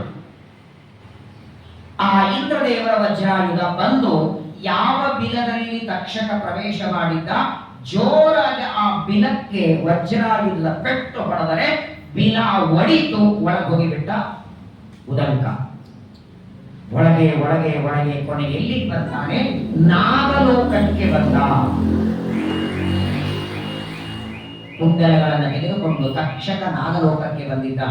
ಸಾವಿರಾರು ಹಾವುಗಳು, ಕೆಲವು ಹಾವುಗಳ ಹೆಡೆ ಮೇಲೆ ರತ್ನ ಮುತ್ತುಗಳು. ಹಾವುಗಳಿಗೂ ಹೆಂಡಂದರಿದ್ದಾರೆ, ಭಾಗವತದಲ್ಲಿ ಕೇಳಿರಿ. ಉದಂಕ ಅಲ್ಲಿ ಬಂದು ನೋಡ್ತಾನೆ, ನೂರಾರು ಸಾವಿರಾರು ಹಾವುಗಳು, ಅವರ ಹೆಂಡಂದರು, ಮಕ್ಕಳು. ಆದರೆ ಇವರ ದೃಷ್ಟಿ ಇದ್ದದ್ದು ತಕ್ಷಕರ ಕಡೆ, ಕುಂಡಲ ಬೇಕಲ್ಲ, ಎಲ್ಲ ಕಡೆಗೆ ಹುಡುಕ್ತಿದ್ದ. ಆ ಸಂದರ್ಭದಲ್ಲಿ ಅತ್ಯಂತ ಬೆಳ್ಳಗಾದ ವಸ್ತ್ರವನ್ನ ಉಟ್ಟುಕೊಂಡ ಇಬ್ಬರು ಸ್ತ್ರೀಯರು ಕೂತಿದ್ದಾರೆ. ಅವರು ಕರೆದರು, ಯಾವ ನೀನು? ನನ್ನ ಹೆಸರು ಉದಂಕ ಅಂತ, ನಾನು ಬೈದ ಋಷಿಗಳ ಶಿಷ್ಯ. ಕುಂಡಲಗಳನ್ನು ತಗೊಂಡು ಹೋಗ್ತಿದ್ದೆ, ತಕ್ಷಕ ತಗೊಂಡು ಬಂದಿದ್ದಾನೆ ಅಂತ ನಾನು ಬಂದೆ. ಓ ಉದಂಕ ಅಂದ್ರೆ ನೀನೇನಾ? ನಿನ್ನ ಬಗ್ಗೆ ಬಹಳ ಕೇಳಿದ್ದೀವಪ್ಪ, ಇಲ್ಲಿ ಬಂದದ್ದು ಒಳ್ಳೆಯದೇ ಆಯಿತು, ಪರವಾಗಿಲ್ಲ, ಆ ಕುಂಡಲಗಳನ್ನು ನಾನು ಕೊಡಿಸ್ತೇನೆ ಅಂತ ಅವರು ಹೋಗಿ ತಕ್ಷಕನಿಗೆ ಹೇಳ್ತಾರೆ, ಕೊಟ್ಟು ಬಿಡಪ್ಪ ಕುಂಡಲಗಳನ್ನ. ಆ ಉದಂಕನ ಚರಿತ್ರೆ ಬಹಳ ವಿಸ್ತಾರ ಇದೆ, ದಯಮಾಡಿ ಅವನಿಗೆ ತೊಂದರೆ ಕೊಡಬೇಡ ಅಂದಾಗ ಸರಿ ಉದಂಕ ಯಾವ ತಕ್ಷಕ ಆಗಲಿ ಅಂತ ಕೊಟ್ಟು ಬಿಡ್ತಾರೆ. ಬಹಳೇನು ಗದ್ದಲ ಮಾಡಲಿಲ್ಲ. ಆದರೆ ಉದಂಕ ಅದನ್ನ ತಗೊಂಡು ಮೇಲೆ ಬಂದ. ಮೇಲೆ ಬಂದು ಮತ್ತೆ ನಡೀತಾ ನಡೀತಾ ಹೊರಟ. ಬರಬೇಕಾದ್ರೆ ಇವನು ಗುರುಗಳ ಮನೆಗೆ ಬರಬೇಕು. ನೋಡಿ, ನಾಳೆ ಬೆಳಗಾದ್ರೆ ಇವನು ಕುಂಡಲ ಕೊಡಬೇಕು. ಆಲ್ರೆಡಿ ಗುರುಗಳ ಹೆಂಡತಿ ಶಾಪ ಕೊಡಬೇಕು ಅಂತ ಕೈಯಾಗಿ ನೀರು ತಗೊಂಡಿದ್ರಂತೆ. ನಾನು ಹೇಳಿದ ಸಮಯಕ್ಕೆ ಉದಂಕ ಬರ್ತಾ ಇಲ್ಲ, ಕುಂಡಲ ತಗೊಂಡು ಶಾಪ ಕೊಡಬೇಕು ಅಂತ ಕೈಯಲ್ಲಿ ನೀರು ತಗೊಂಡು ಅಭಿಮಂತ್ರಣ ಮಂತ್ರ ಹೇಳದಿದ್ರು ಬಂದ. ಓಡೋಡಿ ಬರ್ತಾನೆ, ಸಾಷ್ಟಾಂಗ ನಮಸ್ಕಾರ ಹಾಕಿದ, ಕುಂಡಲಗಳನ್ನ ಕೊಟ್ಟ. ಗುರುಪತ್ನಿಯರಂದ್ರು, ಒಂದು ಕ್ಷಣ ತಡ ಮಾಡಿದ್ದೆಂದ್ರು ಶಾಪ ಕೊಡ್ತಿದ್ದೆ. ನೀರು ಕೆಳಗೆ ಚೆಲ್ಲಿದರು, ಕುಂಡಲಗಳನ್ನು ಹಾಕೊಂಡಿದ್ದಾರೆ. ಗುರುಪತ್ನಿ ಕೇಳ್ತಾರೆ, ಯಾಕಪ್ಪ ಇಷ್ಟು ತಡ ಮಾಡಿದೆ? ಹೋಗಿ ಕುಂಡಲಗಳನ್ನು ತೆಗೆದುಕೊಂಡು ಬಾ ಅಂತ ಹೇಳಿದ್ದೆ, ಇಷ್ಟೊತ್ತು ಯಾಕೆ ಬೇಕು ಅಂದಾಗ ಪಾಪ ಉದಂಕ ಹೇಳ್ತಾನೆ, ನೋಡಿ ನೀವು ಹೇಳಿದಾಗೆ ನಾನು ಹೋಗಿದ್ದೆ, ಆದರೆ ನಾನು ಬರುವಾಗ ದಾರಿಯೊಳಗೆ ತಕ್ಷಕ ಕುಂಡಲಗಳನ್ನು ಅಪಹಾರ ಮಾಡಿಕೊಂಡು ಹೋದ. ಅವನ ಬಿಲಕ್ಕೆ ಹೋಗಿ ನಾಗಲೋಕಕ್ಕೆ ಹೋಗಿ ಕುಂಡಲ ತರೋ ಹೊತ್ತಿಗೆ ಇಷ್ಟೊತ್ತಾಯಿತು. ಪರವಾಗಿಲ್ಲ ಬಿಡು, ಸರಿಯಾದ ಸಮಯಕ್ಕೆ ತಂದಿದ್ದಿ ಅಂತ ಗುರುಪತ್ನಿಯರು ಅನುಗ್ರಹ ಮಾಡ್ತಾರೆ. ಗುರುದಕ್ಷಿಣೆ ಕೊಟ್ಟ. ಗುರುಗಳಿಗೆ ಅಂತಾನೆ, ಸ್ವಾಮಿ ನಾನು ಹೋಗಿ ಬರ್ತೇನೆ ಅಂದ ಉದಂಕ. ಆಯ್ತಪ್ಪ, ನನ್ನ ಹೆಂಡತಿಗೆ ಬೇಕಾದದ್ದು ಕೊಟ್ಟಿದ್ದಿ, ಚಿರಂಜೀವಿ ಆಗು ಅಂತ ಅನುಗ್ರಹ ಮಾಡಿದರು. ಈ ಉದಂಕ ಅಧ್ಯಯನ ಮಾಡಿದ ಬೈದರ ಹತ್ರ, ಅವರ ಗುರು ಹೆಂಡತಿಗೆ ಗುರುದಕ್ಷಿಣೆ ಕೊಟ್ಟ, ಮನೆಗೆ ಹೊರಟಿದ್ದ. ಗುರುದಕ್ಷಿಣೆಯನ್ನು ಕೊಟ್ಟು ಮನೆಗೆ ಹೋಗುವಾಗ ಇವನ್ ತಲೆಗೆ ಬಂತು, ಇನ್ನೊಂದು ಸೆಕೆಂಡ್ ನಾನು ತಡ ಮಾಡಿದ್ರು ಗುರುಗಳ ಹೆಂಡತಿ ಶಾಪ ಕೊಡ್ತಿದ್ರು, ಈ ಶಾಪಕ್ಕೆ ಕಾರಣ ಯಾರು? ಹಾಗಾದ್ರೆ ಅವನ ಮೇಲೆ ಸೇಡ ತೀರಿಸ್ಕೋಬೇಕು. ಮನೆಗೆ ಹೊರಟಂತಹ ಉದಂಕ ದಾರಿ ತಿರುಗಿಸಿದ, ಜನಮೇಜಯ ಕಡೆ ಹೊರಟ. ಹಸ್ತಿನಾವತಿಯೊಳಗೆ ತಂದೆಯನ್ನ ಕಳಕೊಂಡು ಜನಮೇಜಯ ರಾಜ ಅಳ್ತಾ ಇದ್ದಾನೆ. ಯಾವ ತಕ್ಷಕರಿಂದ ಪರೀಕ್ಷಿತ ಸತ್ತಿದ್ದಾನೆ ಅಂತ ಅಳುತ್ತಿದ್ದಾನೆ. ತಕ್ಷಕನನ್ನ ಕೊಲ್ಲುವಂತೆ ನಾನು ಪ್ರಚೋದನೆ, ಯಾಕಂದ್ರೆ ನನಗೂ ತೊಂದರೆ ಕೊಟ್ಟಿದ್ದಾನೆ. ಈ ಉದಂಕ ಬಂದು ಹಸ್ತಿನಾವತಿಗೆ ಬಂದು ಪರೀಕ್ಷಿತನಿಗೆ ಹೇಳ್ತಾನೆ, ಸರ್ಪಯಾಗವನ್ನ ಮಾಡು, ಸರ್ಪಯಾಗದಲ್ಲಿ ತಕ್ಷಕನನ್ನ ಕೊಲ್ಲಬೇಕು. ಅವ ನಿನ್ನ ತಂದೆಯನ್ನ ಕೊಂದದ್ದು, ನನ್ನನ್ನ ನಾನಾ ರೀತಿಯಾಗಿ ಆ ಕುಂಡಲಗಳ ಅಪಹಾರ ಮಾಡಿ ತಡ ಮಾಡಿದ್ದಾನೆ. ನಾನು ತಡವಾಗಿ ಗುರುಗಳ ಹೆಂಡತಿ ಹತ್ರ ಹೋಗುವ ಹಾಗೆ ಮಾಡಿದ್ದಾನೆ. ಇನ್ನು ಸ್ವಲ್ಪ ಹೊತ್ತಾಗಿದ್ರೆ ಶಾಪ ಕೊಟ್ಟಿರೋರು ಗುರುಪತ್ನಿಯರು. ವಿಚಾರ ಮಾಡಬೇಡ. ಆ ಉದಂಕ ನೋಡಿ ಎಷ್ಟು ತಲೆ ತುಂಬಿದ ಜನಮೇಜಯನಿಗಂದ್ರೆ, ನೋಡಿ ಜನಮೇಜಯ ರಾಜ, ನಿಮ್ಮ ಅಪ್ಪಂದೇನ್ ತಪ್ಪಿತ್ತು? ಭಾಗವತ ಶ್ರವಣ ಮಾಡಿ ಮರಣ ಹೊಂದಿದ್ದಲ್ಲ, ಯಾವ ತಪ್ಪು ನಿಮ್ಮ ತಂದೆ ಮಾಡದೆ ಅವನನ್ನ ಈ ತಕ್ಷಕ ಕಚ್ಚಿದ್ದಾನೆ. ಸರ್ವಥಾ ಅವನನ್ನ ಹಾಗೆ ಬಿಡಬೇಡ ಅಂತ ಹೇಳಿ ಆ ತಕ್ಷಕನನ್ನ ಯಜ್ಞದಲ್ಲಿ ಸಂಹಾರ ಮಾಡುವಂತೆ ಈ ಉದಂಕವನ್ನು ಜಯರಾಜನಿಗೆ ಹೇಳ್ತಾನೆ, ಜನ್ಮೆ ಅಷ್ಟೇ ಮಾತ್ರವಲ್ಲ, ನೀನು ಸರ್ಪಯಾಗ ಮಾಡಲಿಕ್ಕೆ ನಾನು ಎಲ್ಲಾ ರೀತಿಯಿಂದ ಸಹಾಯ ಮಾಡುತ್ತೇನೆ ಅಂತ. ಉದಂಕ ಹೇಳ್ತಾನೆ, ನಮ್ಮ ಗುರುಗಳು ಬೈದ ಋಷಿಗಳು ಚೆನ್ನಾಗಿ ಪೌರೋಹಿತ್ಯ ಮಾಡಿಸ್ತಾರೆ. ಯಾವ ಋಷಿಗಳ ಹೆಂಡತಿಯಿಂದ ಕರ್ಣಕುಂಡಲ ತಂದೆ ಪೌಷ್ಯರು ಅವರು ಚೆನ್ನಾಗಿ ಯಜ್ಞ ಮಾಡಿಸ್ತಾರೆ, ಬೇಕಾದ್ರೆ ನಾನು ಕರ್ಕೊಂಡು ಹೋಗ್ತೇನೆ. ನೀನು ಸರ್ಪಯಾಗ ಮಾಡೋದಕ್ಕೆ ಎಲ್ಲಾ ವ್ಯವಸ್ಥೆ ನಾನು ಮಾಡ್ತೇನೆ. ಸರ್ಪಯಾಗ ಮಾಡಿ ತಕ್ಷಕನನ್ನು ನೀನು ಕೊಲ್ಲೇಬೇಕು ಅಂತ ಜನಮೇಜಯನ ತಲೆಯೊಳಗೆ ಯಾಗ ಮಾಡುವಂತೆ ಈ ಉದಂಕ ತಲೆ ತುಂಬಿಬಿಟ್ಟ. ಹೌದು ಅನಿಸ್ತು ಜನಮೇಜಯನಿಗೆ, ನಮ್ಮ ತಂದೆ ಹಾವಿನಿಂದ ಸತ್ತೋದ ಅಂತ ಯಾಗವನ್ನ ಮಾಡೋದಕ್ಕಾಗಿ ಅವನು ಹೊರಟಿದ್ದ. ಉದಂಕನ ಮಾತನ್ನ ಕೇಳಿ ಬೈದ ಋಷಿಗಳನ್ನ ಪೌರೋಹಿತ್ಯಕ್ಕಾಗಿ ಕರಿಬೇಕು. ಈ ಮಧ್ಯದಲ್ಲಿ ಏನಾಗಿತ್ತು ಅಂದ್ರೆ, ಯಾವ ಗುರುಗಳನ್ನ ಹುಡುಕಿಕೊಂಡು, ಯಾವ ಋಷಿಗಳನ್ನ ಹುಡುಕಿಕೊಂಡು ಯಾಗಕ್ಕಾಗಿ ಜನಮೇಜಯ ಹೊರಟಿದ, ದಾರಿಯೊಳಗೆ ಜನಮೇಜಯನಿಗೆ ಆಸ್ತಿಕ ಅನ್ನುವ ಋಷಿಗಳ ಭೇಟಿಯಾಯಿತು. ಆಸ್ತಿಕರಂತಾರೆ, ಎಲ್ಲಪ್ಪ ಜನಮೇಜಯ ಪ್ರಯಾಣ ಅಂದ್ರು. ಸ್ವಾಮಿ, ನಮ್ಮ ತಂದೆ ತಕ್ಷಕನಿಂದ ಕಚ್ಚಿದ ಸತ್ತು ಹೋಗಿದ್ದಾರೆ, ಸರ್ಪಯಾಗ ಮಾಡಬೇಕಾಗಿದೆ, ಎಲ್ಲ ಹಾವುಗಳು ಬಂದು ಬೀಳಬೇಕು ಯಾಗದಲ್ಲಿ. ಆ ಯಾಗ ಮಾಡೋದಕ್ಕಾಗಿ ಪುರೋಹಿತರನ್ನ ಕರೆಯೋದಕ್ಕೆ ಹೊರಟಿದ್ದೇನೆ ಅಂದ ಕ್ಷಣ ಆಸ್ತಿಕರಂತಾರೆ, ಯಾಗ ಮಾಡಬೇಡ ಅಂದ್ರು. ಉದಂಕನ ಮಾತು ಕೇಳಿ ಯಾಗ ಮಾಡ್ತಿದ್ದಿ, ಮಾಡಬೇಡ ಯಾಗ ಅಂತಾರೆ. ಯಾಕೆ ಸ್ವಾಮಿ ಎಂದ. ನಮ್ಮ ತಂದೆಯ ತಕ್ಷಕ ಅಂತ ಕೊಂದದ್ದು ನಿಜ ಅಲ್ಲ. ಹೌದು, ತಕ್ಷಕನಿಂದ ನೀನೊಬ್ಬ ಸತ್ರು ಕೂಡ ನಾನು ಎಲ್ಲ ಹಾವುಗಳಿಗೆ ಮಾತು ಕೊಟ್ಟಿದ್ದೇನೆ, ನಿಮ್ಮನ್ನ ಸರ್ಪಯಾಗದಲ್ಲಿ ಕುಂಡದಲ್ಲಿ ಬೀಳದೇ ಇದ್ದಾಗ ನಾನು ಮಾಡ್ತೀನಿ ಅಂತ. ಹಾವುಗಳಿಗೆ ನಾನು ಮಾತು ಕೊಟ್ಟದ್ದಕ್ಕೆ ನನ್ನ ಮಾತು ಸತ್ಯ ಆಗಬೇಕಾದರೆ ನೀ ಸರ್ಪಯಾಗ ಮಾಡಬೇಡ ಅಂತ ಜನಮೇಜಯನಿಗೆ ಬಂದು ತಡೀತಾರೆ. ಜನಮೇಜಯ ಅಂತಾನೆ, ನೀವು ಕೊಟ್ಟ ಮಾತು ಉಳಿಸೋದಕ್ಕಾಗಿ ನಾನು ಸರ್ಪಯಾಗ ಮಾಡಲಿಲ್ಲ ಅಂದ್ರೆ ನಮ್ಮ ತಂದೆಗಾದ ಅನ್ಯಾಯವನ್ನ ಯಾರು ದೂಷಣೆ ಮಾಡ್ತಾರೆ? ನಾನು ಯಾಗ ಮಾಡೋದು ನಿಶ್ಚಿತ. ಆಸ್ತಿಕರಂದ್ರು, ನೋಡು, ನಾನು ಹೇಳೋದಕ್ಕೂ ಹೇಳಿದ್ದೇನೆ, ಇದು ಒಳ್ಳೆಯದಲ್ಲ, ಸರ್ವತಾ ಹಾವುಗಳನ್ನ ಕೊಲ್ಲಬೇಡ. ಇಷ್ಟು ಹೇಳಿ ಆಸ್ತಿಕರು ತಮ್ಮ ಪಾಡಿಗೆ ಹೋಗಿ ಬಿಡ್ತಾರೆ. ಇವನು ಬಂದು ಪೌರೋಹಿತ್ಯಕ್ಕಾಗಿ ಪ್ರಾರ್ಥನೆ ಮಾಡಿಕೊಡ್ತಾನೆ. ಸರ್ಪಯಾಗದ ಸಿದ್ಧತೆ ನಡೀತಾ ಇದೆ. ಏನೋ ಪೌಮಾನ ಹೋಮ ಅಲ್ಲ, ಧನ್ವಂತರಿ ಹೋಮ ಅಲ್ಲ. ಒಂದೆರಡು ಕಟ್ಟಿಗೆ ತಂದ ಏನೋ ನೀವು ಕೊಡ್ರಿ ಅಂತ 4 ಮಂದಿಗೆ ಹೇಳಿ ಎಳ್ಳೆ ತುಪ್ಪ ಹಾಕಿ ಒಟ್ಟಿಗೆ ಮಾತು ಸಂಘ ಎಲ್ಲ ಹೊಗಿ ಬರುವ ಹಾಗೆ ಮಾಡಿ ಭಾರಿ ಮಾಡಿಸಿದ ಆಚಾರವನ್ನು ಬಿಡ್ತಾರೆ, ಮುಗೀತು. ಹಾಗೆಲ್ಲರಿಗೂ ಎಳ್ಳೆಲ್ಲ ತುಪ್ಪಲ್ಲ ಹಾವುಗಳು ಬಂದು ಬಿಡಬೇಕು, ದಬ ದಬ ದಬ ದಬ.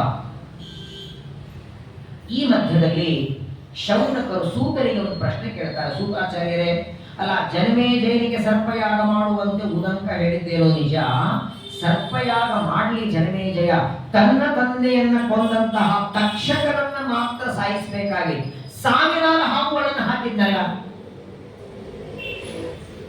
ಏನೂ ಅಪರಾಧ ಮಾಡದೇ ಇರುವಂತಹ 100 ಹಾವುಗಳನ್ನ ಸರ್ಪಯಾಗದಲ್ಲಿ ಬಲಿ ಕೊಟ್ಟನಲ್ಲ ಜನಮೇಜಯ, ಸರಿನಾ ಇದು ಅಂತ ಮತ್ತೆ ಶೌನಕರು ಕೇಳಿದರೆ ಸೂತಾಚಾರ್ಯರಂತಾರೆ, ಇದರೊಳಗೆ ಜನಮೇಜಯನ ತಪ್ಪಿಲ್ಲ. ಯಾಕಂದ್ರೆ ಜನಮೇಜಯರಾಜನ ಯಜ್ಞದಲ್ಲಿ ಎಷ್ಟು ಹಾವುಗಳು ಬಿದ್ದಿವೆ, ಆ ಎಲ್ಲಾ ಹಾವುಗಳಿಗೆ ಅವರ ತಾಯಿಯಾದ ಕದ್ರುದೇವಿಯ ಶಾಪ ಇದೆ. ಹಾವುಗಳ ತಾಯಿ ಕದ್ರುದೇವಿನೇ ಶಾಪ ಕೊಟ್ಟಿದ್ದಾಳೆ, ಜನಮೇಜಯರಾಜನ ಯಜ್ಞದಲ್ಲಿ ನೀವೆಲ್ಲ ಕುಂಡದಲ್ಲಿ ಬಿದ್ದು ಭಸ್ಮಾದ್ರಿ. ತಾಯಿಯ ಶಾಪವೇ ಇದ್ದದ್ದಕ್ಕೆ ಅಷ್ಟು ಹಾವುಗಳು ಒಳಗೆ ಬಿದ್ದಿವೆ. ಇದಕ್ಕೆ ಕಾರಣ ಏನು ಅಂತ ಮತ್ತೆ ಶೌನಕರು ಕೇಳ್ತಾರೆ, ಯಾಕೆ ತಾಯಿ ಶಾಪ ಕೊಟ್ಲು ಅಂತ. ಅದಕ್ಕೆ ಒಂದು ಕಥೆಯನ್ನ ಸೂತಾಚಾರ್ಯರು ತಿಳಿಸ್ತಾರೆ. ಕಶ್ಯಪರಿಗೆ 13 ಜನ ಬಡದಿಯರು, ದಿತಿ, ಅದಿತಿ, ಧನು, ಕಾಷ್ಟ, ಸುರಸ, ಅರಿಷ್ಟ, ತಾಮ್ರ, ಲೋಚನ, ಅನೇಕ ಎಲ್ಲಾ ಕಡೆಗೂ ಇವ್ರ ಹೆಸರು ಬರ್ತದೆ. ಅದರೊಳಗೆ ಕದ್ರು, ವಿನತ ಅಂತ 2 ಕಶ್ಯಪರ ಬಡದಿಯರು. ಒಂದು ದಿನ ಏನಾಗಿತ್ತು, ಕ್ಷೀರ ಸಮುದ್ರ ಮಥನ, ದೇವದಾನವರು ಸಮುದ್ರವನ್ನ ಮಥನ ಮಾಡುತ್ತಿದ್ದಾರೆ, ಮಂದರ ಪರ್ವತ ಇಟ್ಟು ಮಥನ ಮಾಡುತ್ತಿದ್ದಾರೆ. ಒಂದೊಂದಾಗಿ ಮೇಲೆ ಬರ್ತಿದೆ. ಮೊದಲು ಆನೆ ಬಂತು, ಐರಾವತ ಅನ್ನುವ ಆನೆ. ಉಚ್ಚೈಶ್ರವ ಅಂತ ಕುದುರೆ ಮೇಲೆ ಬಂತು. ಉಚ್ಚೈಶ್ರವ ಕುದುರೆ ಮೇಲೆ ಬಂದಾಗ ಆಗ ಕರ್ತೃದೇವಿ ವಿನತಾದೇವಿ ಕೇಳುತ್ತಾಳೆ, ಇಬ್ಬರು ಸವತಿಯರೇ, ಸಮುದ್ರದಿಂದ ಮೇಲೆ ಬಂದ ಆ ಉಚ್ಚೈಶ್ರವ ಕುದುರೆಯ ಬಾಲ ಬೆಳ್ಳಗಿದೆಯೋ ಕಪ್ಪಗಾಗಿದೆಯೋ? ವನಿತು ವಿನತಾದೇವಿ ಹೇಳ್ತಾಳೆ, ಬೆಳ್ಳಗಿದೆ ಎಂದವಳು. ಇಡೀ ಕುದುರೆ ಬೆಳ್ಳಗಿರುವಾಗ ಬಾಲ ಮಾತ್ರ ಹೇಗೆ ಕಪ್ಪಗೆ ಸಾಧ್ಯ? ಬೆಳ್ಳಗಿದೆ ಬಾಲ ಅಂತ ವಿನತಾದೇವಿ ಹೇಳ್ತಾಳೆ. ಕರ್ತೃದೇವಿ ಅಂತಾಳೆ, ಬಾಲ ಕಪ್ಪಗಾಗಿದೆ. ಇಬ್ಬರ ಮಧ್ಯದಲ್ಲಿ ಪಂದ್ಯ ಶುರುವಾಯಿತು. ಬೆಳ್ಳಗಿದೆ ಅಂತ ಇವಳು, ಕಪ್ಪಗಿದೆ ಅಂತ ಇವಳು. ಹಾಗಾದ್ರೆ ಗೆದ್ದವರು ಏನ್ ಮಾಡೋದು? ಅಕಸ್ಮಾತ್ ಆಗಿ ಬಾಲ ಬೆಳ್ಳಗಿದ್ರೆ ನೀನು ಗೆದ್ದ ಹಾಗೆ, ಕಪ್ಪಗಿದ್ರೆ ನಾನು ಗೆದ್ದ ಹಾಗೆ. ಯಾರು ಗೆಲ್ಲುತ್ತಾರೆ ಅವರು, ಸೋತವರು ಗೆದ್ದವರನ್ನ ಹೆಗಲ ಮೇಲೆ ಹೊತ್ಕೋಬೇಕು. ಇಡೀ ದಿನ ಅವರ ಸೇವೆ ಮಾಡಿ ದಾಸಿ ಆಗಬೇಕು. ನೀನು ಗೆದ್ರೆ ನಾನಿನ್ನ ದಾಸಿ ಆಗ್ತೇನೆ, ನಾನು ಗೆದ್ರೆ ನೀನನ್ನ ದಾಸಿ ಆಗಬೇಕು ಅಂತ ಒಂದು ಪಂದ್ಯ ಮಾಡಿ ಅವರಿಬ್ಬರು ಆಟ ಆಡ್ತಿದ್ರು. ವಾಸ್ತವಿಕವಾಗಿ ಉಚ್ಚೈಶ್ರವ ಕುದುರೆಯ ಬಾಲ ಬೆಳ್ಳಗೆ ಇತ್ತು. ಆದರೆ ಕರ್ತೃದೇವಿಗೆ ತಾನು ಸೋಲೋದು ಇಷ್ಟ ಇರಲಿಲ್ಲ. ಅವಳಿಗೆ ಗೊತ್ತಿತ್ತವಳಿಗೆ ಬಾಲ ಬೆಳ್ಳಗಿದೆ ಅಂತ. ಅಕಸ್ಮಾತ್ ಆಗಿ ಅದು ಬಾಲ ಬೆಳ್ಳಗಿದೆ ಅಂತ ಆದರೆ ತಾನು ದಾಸಿಯಾಗಿ ಹೋಗ್ಬೇಕಲ್ಲ ವಿನತಾದೇವಿಗೆ. ಆಗ ಈ ಕರ್ತೃದೇವಿ ತನ್ನ ಮಕ್ಕಳಾದ ಹಾವುಗಳನ್ನೆಲ್ಲ ಕರೆದು ಸ್ವಲ್ಪ ಹೊತ್ತು ಆ ಬಾಲದಲ್ಲಿ ಹೋಗಿ ಕೂತ್ಕೊಳ್ಳ್ರಿ ಎಂದು. ನೀವೆಲ್ಲರೂ ಬಾಲದಲ್ಲಿ ಹೋಗಿ ಕೂತ್ಕೊಂಡ್ರೆ ಬಾಲ ಕಪ್ಪಗಾಗಿ ಕಾಣುತ್ತದೆ, ನಾನು ಗೆಲ್ಲುತ್ತೇನೆ. ಇಲ್ಲ ಅಂದ್ರೆ ನಾನು ಸೋತು ದಾಸಿಯಾಗಬೇಕಾಗತ್ತೆ. ಹಾವುಗಳಂದ್ರೆ ನಾವು ಕೂಡೋದಿಲ್ಲ. ಇಂಥ ಪಂದ್ಯ ಆಡಬೇಕು ಯಾಕೆ? ವಾಸ್ತವಿಕವಾಗಿ ಕುದುರೆ ಬಾಲ ಬೆಳ್ಳಗಿದೆ, ನೀರು ಗೆಲ್ಲೋದಕ್ಕಾಗಿ ನಾವು ಹೋಗಿ ಕುದುರೆ ಬಾಲದಲ್ಲಿ ಕೂಡೋದಿಲ್ಲ ಅಂತ ಯಾವಾಗ ಸರ್ಪಗಳು ಹೇಳ್ತವೆ, ನಾನು ಹೇಳಿದ ಮಾತು ಕೇಳಲಿಲ್ಲ ಅಂತ ಕೋಪದಿಂದ ನೀವೆಲ್ಲರೂ ಜನಮೇಜಯನ ಸರ್ಪಯಾಗದಲ್ಲಿ ಕುಂಡದಲ್ಲಿ ಬಿಟ್ಟು ಸಾಯಿರಿ ಎಂದು ಶಾಪ ಕೊಡ್ತಾರೆ. ಯಾವಾಗ ಇವಳು ಶಾಪ ಕೊಡಬೇಕು ಅಷ್ಟೊತ್ತಿಗೆ ಕರ್ಕೋಟಕ, ಬಹಳ ದೊಡ್ಡ ಹಾವು, ಆ ಕರ್ಕೋಟಕ ಅನ್ನುವ ಹಾವು ಬಂದು ಹೇಳ್ತದೆ ನಾನು ಕೂಡ್ತೇನೆ ಅಂತ. ಬಾಬರಿ ಆಗಿಬಿಡ್ತದ್ದು. ಕುಂಡದಲ್ಲಿ ಬಿಡ್ತೀವಿಲ್ಲ ಅಂದ್ರೆ ಆ ಕರ್ಕೋಟಕ ಹಾವು ಬಂದು ಹೇಳ್ತದೆ, ಅಮ್ಮ ನೀನು ಹೇಳ್ದಂಗೆ ಬಾಲದಲ್ಲಿ ಕೂಡ್ತೇನೆ ಅಂತ. ಆ ಕರ್ಕೋಟಕ ಬಂದು ಬಾಲಲ್ಲಿ ಕೂಡುತ್ತದೆ. ಹಾಗಾಗಿ ಧರ್ಮೇಜಯನ ಯಜ್ಞದಲ್ಲಿ ಆ ಒಂದು ಹಾವು ಸಾಯಲಿಲ್ಲ, ಎಲ್ಲ ಹಾವುಗಳು ಬಂದು ಬಿಡ್ತವೆ. ಹಾಗಾದ್ರೆ ಆ ಬಾಲವನ್ನ ನೋಡಿ ಕದ್ರು ಅಂತ, ನೋಡು ಕಪ್ಪಗಾಗಿದೆಯಲ್ಲ, ನಾನೇ ಗೆದ್ದೆ, ನೀನನ್ನ ಹೊತ್ಕೋಬೇಕು, ನೀನನ್ನ ದಾಸಿ. ಇದರ ಮುಂದಿನ ಭಾಗವನ್ನು ನಾಳೆ ದಿವಸ ತಿಳಿಯೋಣ. ಸಮಯಾಗಿದೆ. ನಾಳೆಯಿಂದ ಮತ್ತೆ ಯಥಾ ಪ್ರಕಾರವಾಗಿ 6:30ಯಿಂದಲೇ ಪ್ರವಚನ ಮುಂದುವರಿತದೆ. ಮಹಾಭಾರತ ಪರಮಾದ್ಭುತ ಗ್ರಂಥ. ಹೇಳಿದೆಲ್ಲ, ಸಮುದ್ರದಿಂದ ಬಂದ ಅಮೃತ ಕುಡಿದರೂ ಅಷ್ಟಾನಂದ ಇಲ್ಲ, ಅದಕ್ಕೂ ಮಿಗಿಲಾದ ಆನಂದ ಮಹಾಭಾರತದ ಕಥೆಯಿಂದ. ಮುಂದೆ ಗರುಡದೇವರ ಜನ್ಮ ಆಗುತ್ತೆ. ಗರುಡದೇವರು ವಿನತಾದೇವಿಯಲ್ಲಿ ಹುಟ್ಟಿ ಬರ್ತಾರೆ. ಯಾಕಂದ್ರೆ ತನ್ನ ತಾಯಿ ದಾಸಿ ಆಗೋದನ್ನ ತಪ್ಪಿಸ್ಬೇಕಾಗಿದೆ. ಈಗ ಕರ್ತೃದೇವಿಯ ದಾಸಿ ಆಗದೇ ಇರೋ ಹಾಗೆ ತಪ್ಪಿಸೋದಕ್ಕಾಗಿ ಆ ಗರುಡದೇವರ ಅವತಾರ. ಅನೇಕ ವಿಚಾರಗಳನ್ನ ವೇದವ್ಯಾಸ ದೇವರು ತಿಳಿಸ್ತಾರೆ. ಒಟ್ಟಾರೆ ಜನಮೇಜಯ ಮಹಾರಾಜರಿಂದ ಹೊರಟದ್ದು ಶ್ರೀಮನ್ ಮಹಾಭಾರತ. ದೇವರ ಅನುಗ್ರಹ ನಾವು ಪಡಿಬೇಕಾದ್ರೆ ಏನ್ ಮಾಡಬೇಕು, ಯಾವ ಗುಣ ನಮ್ಮಲ್ಲಿ ಇದ್ರೆ ದೇವರ ಅನುಗ್ರಹ ಮಾಡ್ತಾನೆ. ಏನು ಭಕ್ತಿ ಬೇಕೋ, ಜ್ಞಾನ ಬೇಕೋ, ಸದಾಚಾರತೆ ಬೇಕೋ, ಉತ್ತಮವಾದ ಶ್ರವಣ ಮಾಡುವ ಗುಣ, ಯಾವ ಗುಣ ಇದ್ರೆ ದೇವರ ಅನುಗ್ರಹ ಮಾಡ್ತಾನ, ಅದನ್ನು ಈ ಕಥೆಯಿಂದ ವೈಶಂಪಾಯನರು ಜನ್ಮೇಜಯನಿಗೆ ಉಪದೇಶ ಮಾಡ್ತಾರೆ. ನಾಳೆಯಿಂದ 6:30ಯಿಂದ ಮತ್ತೆ ಮಹಾಭಾರತದ ಶ್ರವಣವನ್ನು ಮಾಡೋಣ. ಭಾರತೀಯ ಮನೋಮುಖ್ಯ ಪ್ರಾಣಾಂತರ್ಗತ ಶ್ರೀಕೃಷ್ಣಾರ್ಪಣಮಸ್ತು. ಹರೇ ನಮೋ ಹರೇ ನಮೋ. ನಾಳಿನ ಪಂಚಾಂಗ ಶ್ರವಣ. ಪರಾಭವನಾಮ ಸಂವತ್ಸರ, ದಕ್ಷಿಣಾಯನ, ಗ್ರೀಷ್ಮ ಋತು, ಆಷಾಢ ಮಾಸ, ಶುಕ್ಲ ಪಕ್ಷ. ನಾಳಿಗೆ ನವಮಿ.